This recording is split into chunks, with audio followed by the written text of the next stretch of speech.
Aklat ng mga Gawa, ika-21 kabanata. Pagkatapos namin magpaalam sa kanila, kami naglakbay papuntang Kus. Kinabukasan dumating kami sa Rodas at mula roon nagpatuloy kami sa Patara. Dinatnan namin doon ang isang barkong papuntang Phoenicia. Kaya lumipat kami sa nasabing sasakyan. Dumaan kami sa tapat ng Cyprus na natatanaw sa gawing kaliwa. Nagpatuloy kami papuntang Syria, ngunit tuminto muna sa Tiro ang barko sapagkat magbababa roon ng kargamento. Nanap naman namin ang mga alagad na naroon at nakituloy kami sa kanila sa loob ng 7 araw. Sa patnubay ng Espiritu, sinabi nila kay Pablo na huwag pumunta sa Jerusalem. Ngunit ang dumating ang oras ng aming pag-alis, nagpatuloy kami sa paglalakbay. Kami ay inihatid nilang lahat kasama ang kanilang mga anak, asawa at mga anak hanggang sa labas ng lungsod. Pagdating sa tabing dagat, lumuhod kaming lahat at nanalangin. Pagkatapos naming magpaalam, sumakay na kami sa barko at sila ay nagsiuwi na.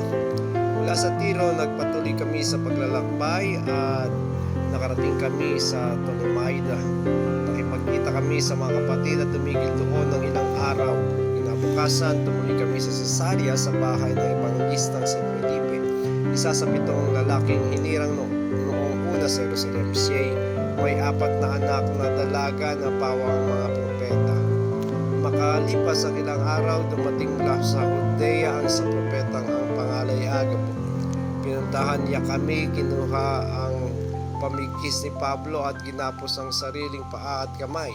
Sabi niya, ito ang sabi ng Espiritu Santo, ganito gagapusin ng mga Hudyo sa Jerusalem ang may-ari ng pamigkis na ito at siya ibibigay sa kamay ng mga Hintil. Pagkarinig nito, kami naman at ang mga taga roon ay nakiusap kay Pablo na huwag na siyang pumunta sa Jerusalem. Ngunit sumagot si Pablo, bakit kayo umiiyak? Pinapahina lamang ninyong loob ko. Handa ko hindi lamang pagapos kundi kahit mamatay doon sa Jerusalem kung kailangan, alang-alang sa pangalan ng Panginoong Yesus. Tumigil na kami nang hindi namin siya mapigilan. Nasabi na lamang namin masunod ang kalooban ng Panginoon. Makalipas ang ilang araw, gumayak kami at umalis papuntang Jerusalem. Sumama sa amin ang ilan sa mga lagad na taga Cesarea at dinala nila kami sa bahay ni Mnason na taga Cyprus at doon kami nakituloy. Si Mnason ay matagal ng mananampalataya. Pagdating sa Jerusalem, malugod namang kaming tinanggap ng mga kapatid. Kinabukasan, kami ni Pablo ay nakipagkita kay Santiago. Naroon din ang mga pinuno ng iglesia. Binati ni Pablo ang mga naroon at isa sa niyang isinaysay ang mga bagay na ginawa ng Diyos sa mga Hintil sa pamamagitan ng kanyang paglilingkod. Nang marinig nila ito, sila ay nagpuri sa Diyos at kanilang sinabi kay Pablo, alam mo kapatid, may ilang libo na ang mga Hudyong nananalig kay Jesus at silang lahat ay masigasig sa pagtupad ng kautusan. May nakapagbalita sa kanila na itinuturo mo raw sa lahat ng Hudyong naninirahan sa mga bansang Hintil na tumalikod sa katuruan ni Moises. At sinasabi mo raw na huwag na nilang tuliin ang kanilang mga anak ni sundin ang kaugalian ng mga Hudyo. Ano ngayon ang nararapat nating gawin? Tiyak na mababalitaan nilang dumating ka.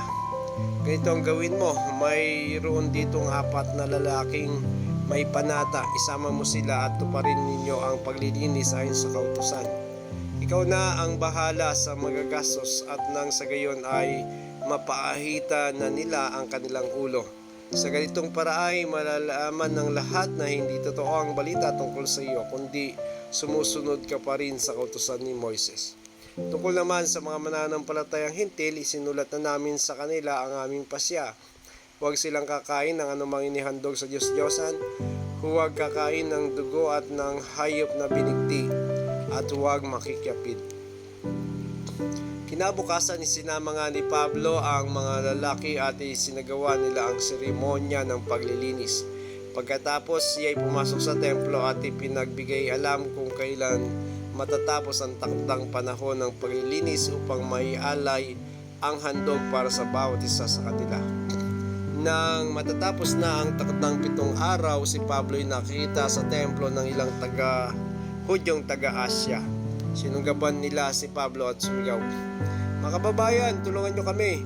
Ang taong ito ay nagtuturo sa lahat ng tao saan man siya makarating ng mga bagay sa laban sa bansang Israel, laban sa kautusan ni Moses at laban sa templo.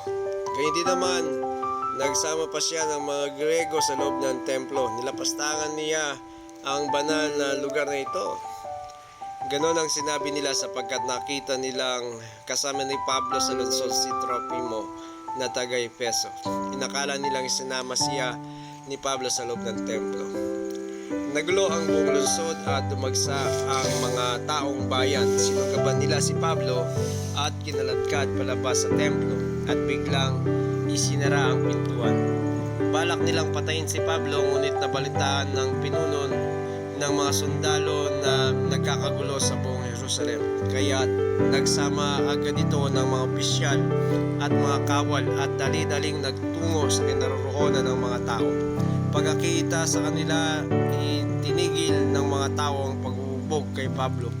Lumapit ang pinuno, dinakip si Pablo at iginapos ng 2 tanikala. "Sinong tao ito? Anong kanyang ginagawa o ginawa?" tanong niya. Iba't iba ang sinisigaw ng mga tao dahil sa sobrang gulo ng mga tao. Hindi maliwanagan ng pinuno ang nangyari, kaya ipinadala niya si Pablo sa himpilan. Pagdating nila sa hagdanan, si Pablo ay binuhat na ng mga kawal sapagkat naging marahas ang mga tao na sumusunod sa kanila at sumisigaw, "Patayin siya!" Nang ipapasok na si Pablo sa himpilan, nakiusap siya sa pinuno, "Maaari ko po ba kayong makausap? Marunong ka bang magsalita ng wikang Grego?" Tugon ng pinuno. "Kung gayon, hindi ikaw ang Ehipsyo, kailan lamang ay nanguna sa pagimagsik at namundok na kasama ng 4,000 lalaki." Sumagot si Pablo, "Ako po ay isang Hudyo, tubo sa Tarso ng Cilicia at mamamayan ng kilalang lungsod na iyon. Ipinapakiusap ko sa inyo na ako'y payagan ninyong makapagsalita sa mga tao." Pinayagan naman siya ng pinuno, kaya tumayo si Pablo sa baitang at sumenya sa mga tao. At nang sila'y tumahimik, nagsalita si Pablo sa wikang Hebreo.